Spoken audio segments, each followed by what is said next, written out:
Assalamualaikum warahmatullahi wabarakatuh. Halo Semeton Insight dan sahabat mata. Berjumpa lagi kita dalam Insight Talk, Everything You Need to Know, membahas seputar informasi yang menarik dan ter-up-to-date yang berkaitan dengan kegiatan kita sehari-hari di Pulau Lombok. Nah, episode kali ini spesial nih. Kita berkolaborasi dengan Rumah Sakit Mata NTB dalam rangka merayakan World Sight Day tahun ini yang bertemakan Love Your Eyes. Akan ada talk show dengan dokter-dokter spesialis mata dari Rumah Sakit NTB yang akan membahas tentang kesehatan mata di era pandemi. Nah, teman-teman, sebelum kita mulai pembahasannya, saya akan memperkenalkan para narasumber kita yang sudah hadir di sini bersama saya. Ada 2 orang dokter kebanggaan Rumah Sakit Mata NTB. Langsung saja kita sapa. Yang pertama ada Dr. Cahaya Desi Rahmawati. Selamat pagi, Dok. Weekend tetap semangat ya, Dok, memberi edukasi untuk Semeton Insight di rumah. Alhamdulillah sehat semua. Dan selanjutnya ada Dr. Henry Santosa, Magister Biomed Spesialis Mata. Selamat pagi, Pak Dokter. Selamat pagi. Tetap semangat ya, Dok. Semangat. Weekend ini sudah ada rencana, Dok? Khusus dilowongkan untuk acara hari ini. Mantap.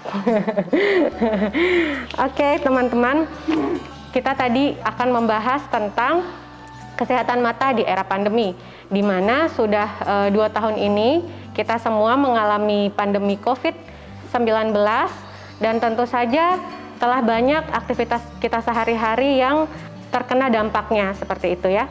Teman-teman sendiri di rumah mungkin juga sudah ada yang mengalami melakukan kegiatan seperti pekerjaan di rumah, pertemuan meeting online di depan laptop selama berjam-jam, bahkan adik-adik sekolah yang melakukan pembelajaran secara daring, tentu saja ada efeknya nih buat kesehatan kita. Nah, supaya nggak lama-lama penasaran, langsung saja kita bahas dengan kedua narasumber kita ya. Mungkin yang pertama saya mulai dengan Dr. Desi dulu, Dok. Keluhan-keluhan atau gejala apa saja sih, Dok, yang bisa muncul akibat efek dari terlalu lama melakukan aktivitas di depan gadget misalnya seperti itu, Dok? Ya, baik. Memang sudah tidak terasa ya, ternyata kita sudah memasuki tahun kedua ya, memasuki era di pandemi new normal ini. Jadi selama pandemi ini kita memang banyak melakukan aktivitas di indoor ya, baik untuk bekerja, belajar, dan sebagainya. Jadi tentu saja kegiatan itu ada efek sampingnya ya, yang biasa kita sebut dengan computer vision syndrome. Nah, untuk computer vision syndrome tersebut dapat kita artikan adalah sebagai kumpulan gejala atau sindrom yang disebabkan karena penggunaan gadget yang kita lakukan secara rutin selama lebih dari 3 jam per hari. Nah, computer vision syndrome tersebut dapat menemukan gejala-gejala seperti mata lelah, kemudian pusing, kemudian kadang-kadang sampai leher kita yang pegal ya. Terus ada juga mata kering yang biasa kita sebut dengan dry eye syndrome, bahkan sampai gejala mual dan muntah seperti itu. Kemudian untuk mengobatinya sendiri seperti apa, Dok? Jadi ada beberapa cara yang dapat kita lakukan ya. Salah satunya, jadi ada rule 20-20-20. Jadi rule 20-20 ini dapat kita lakukan dengan cara misalnya kita sudah melihat screen time nih selama 20 menit. Nah, kita dapat istirahat selama 20 detik dengan melihat objek sejauh 20 feet. Jadi 20 feet itu sama dengan 6 meter. Ya, kita dapat melakukan kegiatan seperti ya sekedar mungkin kita bikin minum ke dapur, atau kita melihat-lihat objek yang jauh mungkin di kebun atau di halaman rumah seperti itu. Ya, kemudian kita juga dapat mengatur jarak screen time dengan mata kita. Ya, idealnya sejauh lengan kita ini dapat kita ukur berapa panjang lengan kita. Nah, segitu jarak idealnya. Kemudian kita juga dapat mengatur sinar. Jadi yang baik itu memang pada saat di depan layar PC, sinarnya harus terang, tetapi tidak silau, ya seperti itu. Nah, dapat kita atur dengan mengatur kontras. Ya, di depan PC itu kan ada settingannya ya. Nah, kita dapat setting dari situ. Kemudian kita juga dapat mengatur posisi kita seergonomis mungkin. Ya, mungkin cara duduk kita, kemudian cara meletakkan PC tersebut, gitu. Mungkin itu salah satu cara pencegahannya. Cara pencegahannya, Dok. Sekarang saya ke Dokter Hendri ya. Tadi saya sempat mendengar Dokter Desi membahas tentang dry eyes, Dok, atau mata kering. Nah, sebenarnya mata kering itu atau dry eyes itu apa sih, Dok? Dan apa saja gejala yang bisa dialami oleh orang-orang yang melakukan aktivitas terlalu lama depan komputer, dan pencegahannya seperti apa nanti, Dok? Baik. Jadi mata kering itu merupakan salah satu gejala dari computer vision syndrome yang menjadi topik bahasan kita hari ini. Dry eye syndrome itu merupakan suatu kumpulan gejala yang terjadi pada bola mata kita, ya, terutama mengenai pada lapisan-lapisan air mata. Pada computer vision syndrome atau kelelahan akibat gadget atau komputer, yang paling sering mengemuka salah satu keluhannya adalah mata perih, mata berair, mata lelah. Nah, gejala-gejala itu bisa jadi merupakan suatu gejala dry eyes juga. Untuk mengetahui bahwa itu sebuah dry eyes, ada beberapa pemeriksaan yang biasanya kita lakukan. Pertama, ya tentunya pasien atau yang mengalami keluhan-keluhan seperti itu di masa pandemi ini harus memeriksakan dirinya ke rumah sakit mata atau fasilitas-fasilitas layanan kesehatan mata, ya. Dari situ kita akan lihat ada beberapa pemeriksaan. Yang pertama biasanya kita lakukan pemeriksaan refraksi untuk mengetahui apakah membutuhkan alat bantu atau tidak. Terus yang kedua, baru nanti kita akan lakukan pemeriksaan-pemeriksaan yang khusus di bidang lapisan-lapisan air mata. Nanti setelah dari pemeriksaan kita akan tahu apakah air matanya sedang dalam kondisi bagus atau sudah terdampak oleh satu dan lain hal. Jika kondisi air matanya sudah tidak stabil atau sudah berkurang, kita akan melakukan beberapa modalitas terapi. Salah satunya biasanya ya kita berikan obat tetes mata pelembab pada permukaan mata atau air mata buatan gitu. Selain obat, tentunya lingkungan juga harus dimodifikasi. Faktor lingkungan ini seperti udara yang terlalu panas juga bisa membuat air mata lebih mudah menguap. Selain itu, angin atau AC yang terpancar langsung ke wajah bisa juga membuat air mata mudah menguap. Demikian. Lalu Pak Dokter, tadi saya sempat dengar Pak Dokter membahas tentang kelainan refraksi. Nah, kelainan refraksi itu apa sih, Dok? Kalau misalnya sudah terjadi kelainan refraksi pada seseorang, apakah jalan keluar satu-satunya hanya dengan memakai kacamata ataupun ada terapi lainnya? Bisa bantu dijelaskan, Dok? Jadi kelainan refraksi itu adalah kelainan yang mengenai pada media-media refraksi. Jadi mata kita itu ada juga ada yang disebut dengan media refraksi dari lensa, dari kaca kornea atau kaca depan, lensa sampai ke bagian belakangnya, ya. Jadi kelainan refraksi itu adalah kelainan yang mengenai media-media tersebut. Nah, biasanya kelainan refraksi kalau di masyarakat umum yang kita kenal adalah mata minus atau mata plus, ya, rabun jauh atau rabun dekat, begitu, ya. Untuk mengetahui apakah orang tersebut mempunyai kelainan refraksi, kita harus lakukan pemeriksaan, ya. Kita lakukan pemeriksaan, kemudian setelah itu baru diketahui apakah membutuhkan alat bantu atau tidak. Alat bantunya ini dapat berupa salah satunya kacamata, begitu. Selain kacamata, bisa juga kita gunakan lensa kontak. Nah, lensa kontak ada beberapa jenis. Kalau nanti berdiskusi dengan dokter, dokter akan membantu memilihkan lensa kontak mana yang sesuai untuk setiap individu, karena setiap individu berbeda dia, ya. Selain itu, ya biasanya bisa juga dengan operasi atau operasi lasik, begitu. Demikian.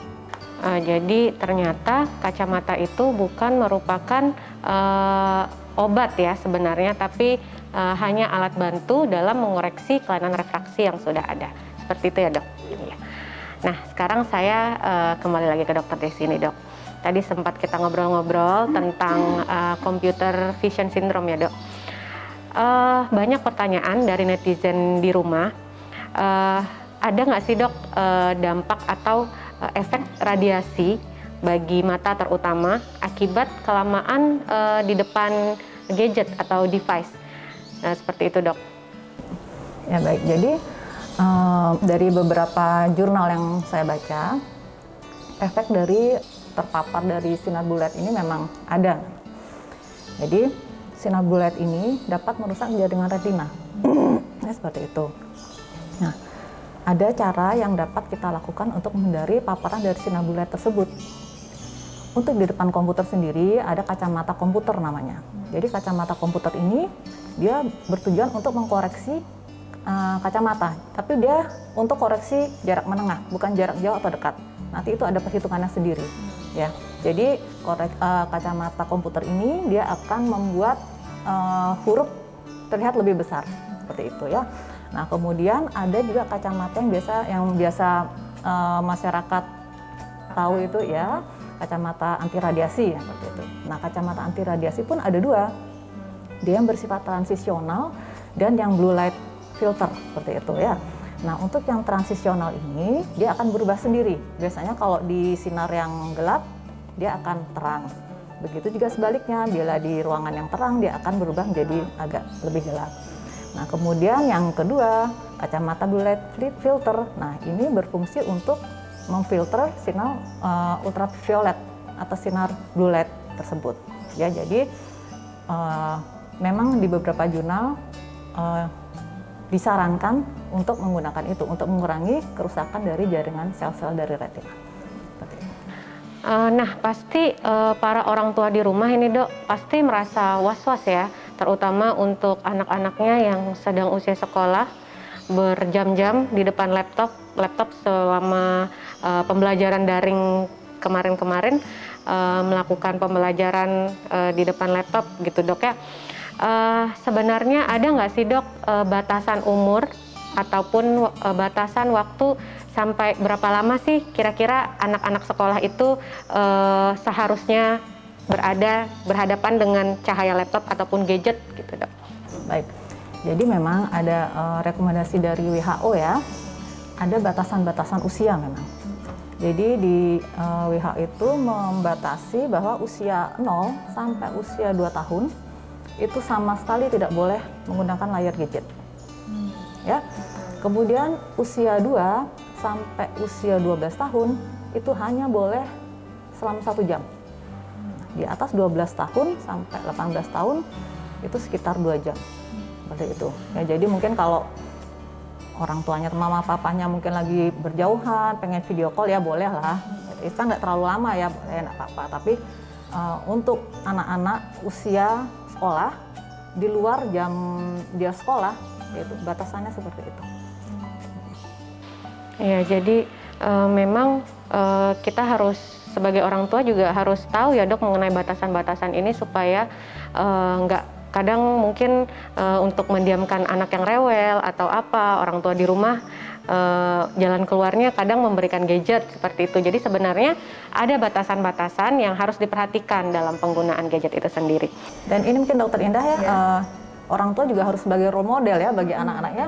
Jangan kita hanya bisa melarang, tapi kita di rumah juga asik dengan gadget. Nah, jadi sama aja kan ya. Jadi kita lebih banyak lah kita mengajak anak untuk aktivitas outdoor ya, jangan di indoor ya. Seperti mungkin kita ajak dia main bola, berenang. Oke.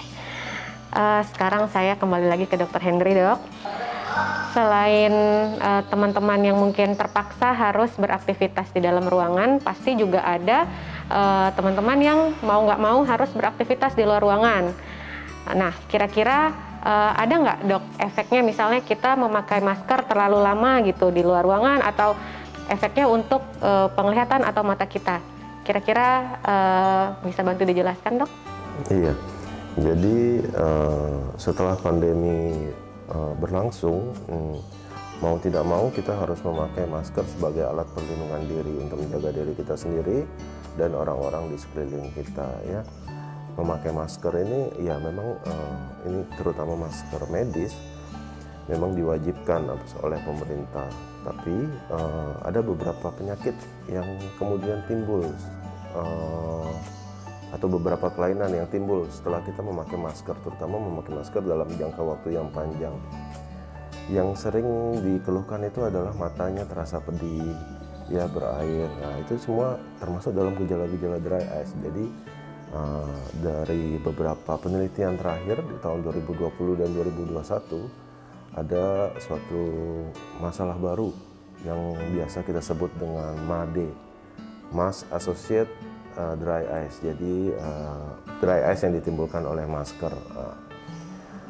Itu terjadi karena biasanya lipatan kita di hidung ini kurang tepat, jadi kurang menutup sempurna, sehingga angin yang berhembus dari mulut dan hidung kita naik ke atas, sehingga membuat paparan angin tadi membuat mengenai mata, sehingga mata jadi lebih menguap air matanya. Jalan keluarnya salah satunya ya yang gampang dan bisa kita lakukan di rumah ya dengan memberikan plester.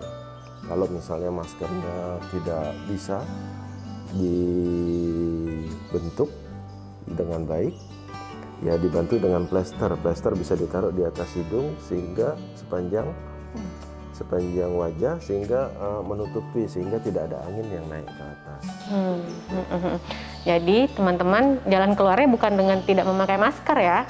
Justru kita harus mencari cara bagaimana untuk tetap melindungi bagian atas masker ini untuk jangan sampai terlalu longgar misalnya, sehingga udara yang keluar saat kita berbicara bisa naik ke mata dan menyebabkan mata kering. Nah, Semotoan Insight, seru sekali ya obrolan kita. Sebelum kita lanjutkan lagi untuk membahas hal-hal lain, kita saksikan dulu, ada yang mau lewat nih.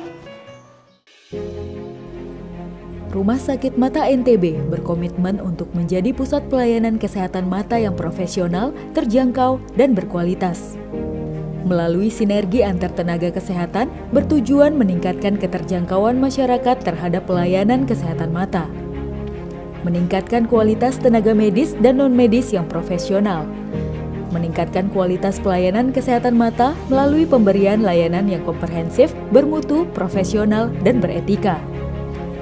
Dan meningkatkan kualitas pelayanan kesehatan mata yang berorientasi pada perkembangan teknologi medis terkini. Rumah Sakit Mata NTB menyediakan pelayanan kesehatan berupa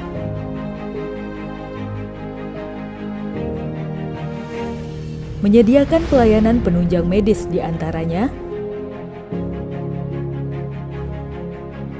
dan laser pada mata.